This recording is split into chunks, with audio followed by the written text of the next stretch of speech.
قابل احترام بزرگوں اور دوستوں، میرے پیارے بھائیوں، السلام علیکم ورحمۃ اللہ وبرکاتہ۔ حضرات، امید ہے کہ آپ تمامی حضرات خیریت و ہم سب کو سلامت رکھے، ہمارے ایمان اور عقیدے کو محفوظ رکھے۔ حضرات، ایک ویڈیو میں آپ کو دکھانے والا ہوں۔ اس سے پہلے کہ وہ ویڈیو آپ کو دکھاؤں، میں آپ کو یہ بات بتا دوں کہ اس ویڈیو کے اندر میں جو مولوی ہے وہ کوئی سنی بریلوی نہیں ہے، بلکہ دیوبندی فرقہ سے تعلق رکھنے والا ایک مولوی ہے، اور دیوبندی فرقہ کی جو تبلیغی جماعت ہے اس کا بہت بڑا مبلغ ہے، پاکستان کا رہنے والا ہے۔ اس نے کیا باتیں اپنی تقریر میں بتائی ہے وہ آپ تمامی حضرات سماعت فرمائیں گے، لیکن اس سے قبل یہ بات ذہن نشین کر لیں کہ آج سنی مسلمان جب امام احمد رضا خان علیہ الرحمت والرضوان کا لکھا ہوا کلام مصطفیٰ جان رحمت پہ لاکھوں سلام، شمع بزم ہدایت پہ لاکھوں سلام جھوم جھوم کر کے پڑھتے ہیں، تو آج کل کے دیوبندیوں کو بڑی تکلیف ہوتی ہے، اور تکلیف کے عالم میں بے تکے اعتراضات کرتے نظر آتے ہیں۔ کبھی کہتے ہیں کہ یہ کلام جو ہے احمد رضا نے اپنے لیے لکھا ہے، نبی کے لیے نہیں لکھا۔ کبھی کہتے ہیں کہ یہ میڈ ان بریلوی صلاۃ و سلام ہے، اس کو پڑھنے سے کوئی فائدہ نہیں ہونے والا۔ اور آج کل کے دیوبندی ملا امام احمد رضا خان پر طرح طرح کے فتوے لگاتے نظر آتے ہیں۔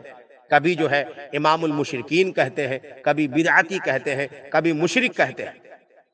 تو ایسے سارے دیوبندیوں کو اپنے اس مولوی سے ہوش کے ناخون لینا چاہیے کہ دیوبندیوں، تم جس سلام کو پڑھنے سے ہمیں منع کرتے ہو، جس سلام کو میڈ ان بریلوی کہتے ہو، سنو، تم اپنے مولوی کی زبانی سنو کہ تمہارا مولوی جب نبی کے دربار میں مدینہ منورہ پہنچا تو گنبد خضرا کے سامنے کھڑے ہو کر تمہارے مولوی نے کوئی اور سلام نہیں پڑھا، بلکہ اس سلام کو پڑھا جس کو ہم سنی مسلمان مسجد میں، دکان میں، مکان میں، یہاں تک کہ گنبد خضرا کے سائے میں جھوم جھوم کر کے پڑھتے ہیں۔ اور تمہارے مولوی میں وہ کیفیت پیدا ہوئی جو کوئی اور سلام اور درود سے پیدا نہیں ہوئی۔ آپ اپنے مولوی کی زبانی سنو، اور تمہارے مولوی نے نبی کے گنبد کے سامنے، نبی کے روضے کے سامنے کھڑے ہو کر سلام لکھنے والے امام احمد رضا خان کے لیے مغفرت کی دعا کی، اور تمہارے مولوی نے ہمارے امام کو رحمت اللہ تعالی علیہ تک کہا ہے۔ اب لگاؤ فتویٰ اپنے مولوی پر، لگاؤ فتویٰ اپنے مولوی پہ کہ یہ کافر ہو گیا، اور اگر فتویٰ نہیں لگاتے تو اس مولوی کی طرح تم بھی اپنا نظریہ بدل ڈالو امام احمد رضا خان فاضل بریلوی کے پرتی، اور اس سلام پر اعتراض کرنا بند کر دو۔ مسلمانوں، ہم سنی مسلمان ہیں، ہمیں اپنی قسمت پر ناز ہے کہ ہم نبی کریم صلی اللہ علیہ وسلم پر اردو کی شکل میں جو صلاۃ و سلام ہم پڑھتے ہیں، یہی صلاۃ و سلام کا مقام یہ ہے کہ اپنے تو اپنے دشمن بھی مدینہ میں جا کر کے یہ سلام پڑھتا نظر آتا ہے۔ تو سب مل کر کے پڑھیے، مصطفیٰ جان رحمت پہ لاکھوں سلام، شمع بزم ہدایت پہ لاکھوں سلام۔ اللہ تبارک و تعالی ہم تمام مسلمانوں کو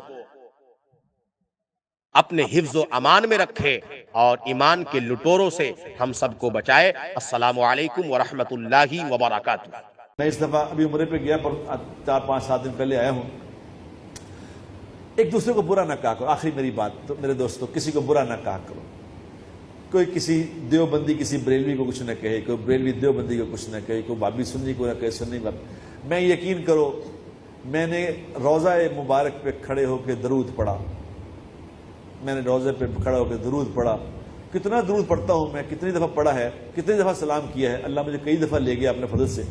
اس دفعہ میں نے درود پڑھا، مصطفیٰ جان رحمت پہ لاکھوں سلام، شمع بزم ہدایت پہ لاکھوں سلام۔ وہ سہانی گھڑی، جس سہانی گھڑی چمکا طیبہ کا چاند، اس دل افروز ساتھ پہ لاکھوں سلام۔ میں نے جو وہاں کھڑا ہو کے یہ درود پڑھا، خدا کی قسم جو میری کیفیت بنی اس وقت، کبھی نہیں بنی ایسی کیفیت جو مجھے پڑی۔ میں نے وہاں کھڑا ہو کے دعا مانگی، یا اللہ، یا اللہ، جس نے یہ سلام لکھا ہے، مولانا وہ کیا نام تھا ان کا، ہیں احمد رضا خان صاحب بریلوی رحمۃ اللہ علیہ، میں نے کہا یا اللہ ان کو جزائے خیر عطا فرما، اے اللہ ان کو دے. ان کے لیے اتنی دعا کی میں نے وہاں کھڑے ہو کے. میں نے کہا یا رسول اللہ آپ ان کی شفاعت فرمائیں, ان کو دعا. جن کا یہ درود پڑھ کے میری یہ کیفیت بن گئی وہ کیا ہوں گے؟ ایک دوسرے کو برا کہنا یہ مناسب, پتہ نہیں اللہ کے نزدیک کون اللہ والا ہے کون. اس طرح نہ کریں. جو جس فرقے پہ اس فرقے پہ رہو, جس نے جس کو جو دیوبندی ہے دیوبندی رہے, بریلوی بریلوی رہے, لیکن دوسروں کا نہ برا کرو. اللہ کے ہاں پتہ نہیں کس کا مقام ہے. تو میں نے بھائی ان کے لیے اللہ, میں اب بھی ان کو دعا کرتا ہوں اللہ ان کو جزائے خیر. کچھ تھا ان کی اس بات میں کہ دل, اب جا کے پڑھ کے دیکھنا کہ کیا کیفیت بنتی ہے انشاءاللہ تعالی. تو اللہ کے نبی کے درود پڑھ کے کیفیت بنتی ہے, تو زندگی سیکھ کے کیا بنے گی میرے دوست؟ تو زندگی سیکھو. آج کا میرا ایک ہی پیغام ہے آپ سے کہ حضور والی زندگی سیکھو خدا کے.